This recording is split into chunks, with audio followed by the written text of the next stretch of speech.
Unmute में स्वागत है। आज हम बात करने जा रहे हैं एक ऐसे खुलासे की जिसने पूरी दुनिया में सही मायनों में हलचल मचा दी है। हाँ, हम बात कर रहे हैं जेफरी एप्स्टीन फाइलों की। तो चलिए सीधे मुद्दे पर आते हैं और देखते हैं कि आखिर इन दस्तावेजों में ऐसा है क्या। तो देखिए, इस पूरे मामले को समझने के लिए हम कुछ चीजों पर बात करेंगे। सबसे पहले देखेंगे कि ये खुलासा असल में कितना बड़ा है। फिर उन बड़े नामों पर नजर डालेंगे जो सामने आए हैं। क्लिंटन और ट्रंप पर जो रिपोर्ट है उसे भी थोड़ा करीब से देखेंगे। और हाँ, ये भी जानेंगे कि ये डॉक्यूमेंट्स आए कहाँ से, और आखिर में इस सबसे बड़ा सबक क्या है, मतलब कि की टेक अवे क्या है। तो चलिए सबसे पहले बात करते हैं इस खुलासे की स्केल की, मतलब कि ये कितना बड़ा है। ये नंबर देखिए जरा, 3 लाख। जी हाँ, पूरे 3 लाख दस्तावेज और तस्वीरें। अमेरिकी न्याय मंत्रालय ने इतनी जानकारी पब्लिक की है। ये कोई छोटी मोटी लीक नहीं है दोस्तों, ये तो जानकारी का एक पूरा का पूरा पहाड़ है जो इस मामले की गहराई को दिखाता है। तो सवाल ये उठता है कि इन लाखों दस्तावेजों में आखिर नाम किसका है। चलिए अब उसी सवाल का जवाब ढूंढते हैं जो शायद सबके मन में है, कि आखिर किन किन बड़े नामों का जिक्र हुआ है। देखिए, सोर्स रिपोर्ट के हिसाब से जो लिस्ट सामने आई है वो काफी चौंकाने वाली है।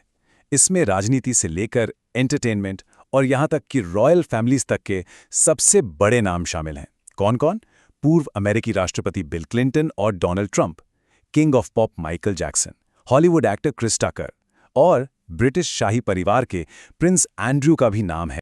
अब इन सब नामों में से 2 नाम हैं जो खास तौर पर ध्यान खींचते हैं।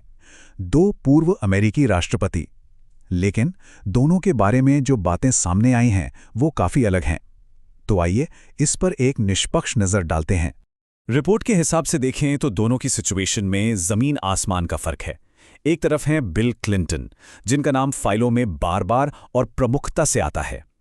यहां तक कि एप्स्टीन के सर्कल की लड़कियों के साथ पूल और पार्टीज की तस्वीरों का भी जिक्र है।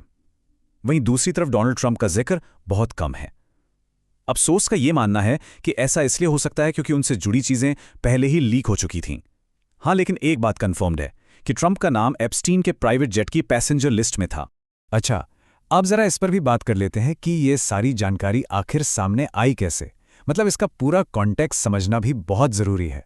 असल में ये कोई लीक नहीं थी।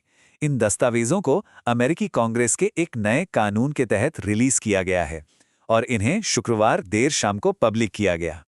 और एक और दिलचस्प बात यह है कि सारी जानकारी एक झटके में नहीं आई। इसे टुकड़ों में, किश्तों में रिलीज किया गया।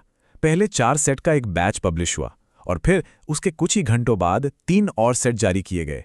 अब जाहिर है इसका एक पॉलिटिकल एंगल भी है। रिपोर्ट एक बड़ी ही दिलचस्प बात की तरफ इशारा करती है कि भले ही इन नई फाइलों में क्लिंटन का नाम ज्यादा लिया जा रहा है, लेकिन ये पूरा स्कैंडल लंबे समय से डोनाल्ड ट्रंप के लिए एक पॉलिटिकल वुंड, यानी एक राजनीतिक घाव की तरह रहा है। तो इन सब बातों का, इन सारे खुलासों का असली मतलब क्या है? सबसे बड़ी बात क्या निकल कर आती है? और यहीं हम इस मामले की जड़ तक पहुंचते हैं। रिपोर्ट का जो सार है वो बिल्कुल साफ है। ये कहानी सिर्फ जेफरी एप्स्टीन की नहीं है, बल्कि ये कहानी इस बात को उजागर करती है कि कैसे एक क्रिमिनल, एक सेक्स ट्रैफिकिंग रैकेट दुनिया के सबसे पावरफुल लोगों के साथ, नेताओं, एक्टर्स और यहां तक कि रॉयल्टी के साथ जुड़ा हुआ था। और ये सब हमें एक बहुत ही बड़े और मुश्किल सवाल पर लाके छोड़ देता है। सवाल ये कि जब पावर और क्राइम, यानी सत्ता और अपराध का ऐसा गठजोड़ सबके सामने आता है, तो फिर जवाबदेही कैसे तय की जाती है? इस पर सोचिएगा जरूर। और हाँ, UNM को सब्सक्राइब करना मत भूलिएगा।